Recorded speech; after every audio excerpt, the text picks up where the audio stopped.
Cyprus यस्तो छ है गाइज। यस्तो छ डाँडा काँडा, नेपाल जस्तै छ एकदमै हरियाली डाँडा काँडा।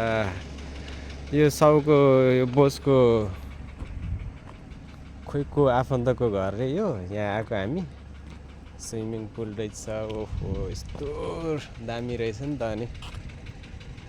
अनि यो चाहिँ मैले चलाएको गाडी, मेरो गाडी म अहिले लिएर आएको। अनि कम्पनी म काम गरेको कम्पनी चाहिँ त्यो डाँडाको त्यो घरहरू हो क्या। यो कम्पनीको घरहरू हो यिनीहरू। यहाँ आएको हामी, यतापट्टि डाँडामा आएको नि। कस्तो राम्रो राम्रो छ यहाँ फुल। गुलाबको फुल त यहाँ यस्तो राम्रो छ नि, कत्रो ठुल्ठुलो के फेरि यहाँको फुल त यत्रो ठुल्ठुलो फुल। बाफ्रे, नेपालमा यस्तो गुलाबको फुल सानो सानो हुन्छ नि त।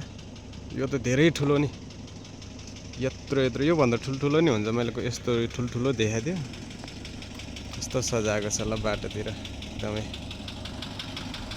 यो डेलिभरीको गाडी हो, म डेलिभरी गर्न आएको यहाँ। कस्तो राम्रो छ, रमाइलो छ ठाउँ एकदमै। डाँडा काँडा छ। पारीको त्यो चाहिँ चर्च रहेछ। ऊ त्यो डाँडाको कहाँ पुग्यो? यो डाँडाको चर्च रहेछ। हेर्नु ल कस्तो राम्रो छ, चिटिक्क परेको। यस, यहाँतिर खै एग्रिकल्चरमा नेपाली दाजुभाइ दिदीबहिनीहरू आउँछन्।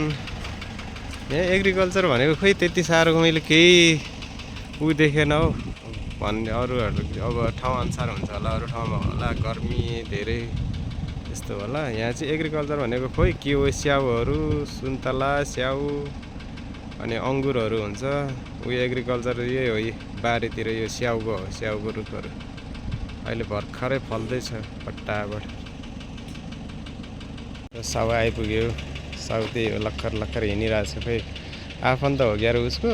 यहाँ आएको खोइ मान्छे भेटेन क्या अरे, अनि यताउता खोजिरहेछ, फोन गरिरहेको छ। गयो घरमा जान्छ, घन्टी बजाउँछ, के खोज्छ, छैन कोही पनि।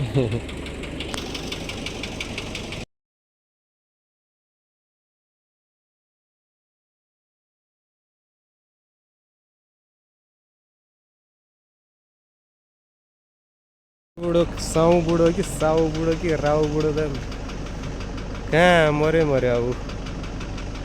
लन्टङ लन्टङ हिँडेर पो गयो त अनि ज्याठो त गयो उतै। गइदिउँ भनेको यार, छिटो गएर सुताउँ भनेको, हिँडेर गयो त अनि। हामी काम गर्ने, म काम गर्ने पारी डाँडामा हो कम्पनी। यो कम्पनी हो, कम्पनीको घरहरू यिनीहरू। यहाँ कम्पनीहरू यिनीहरू।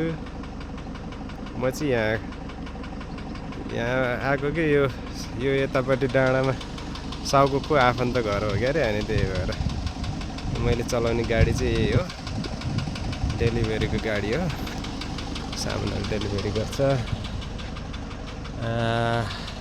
कस्तो राम्रो रमाइलो छ। गाउँघरको याद आइरहेको छ। यस्तो गाउँघर छ, पुरै गाउँघरको याद आउँछ। नेपालको जस्तै हुन्छ यहाँ पनि, आनन्द छ।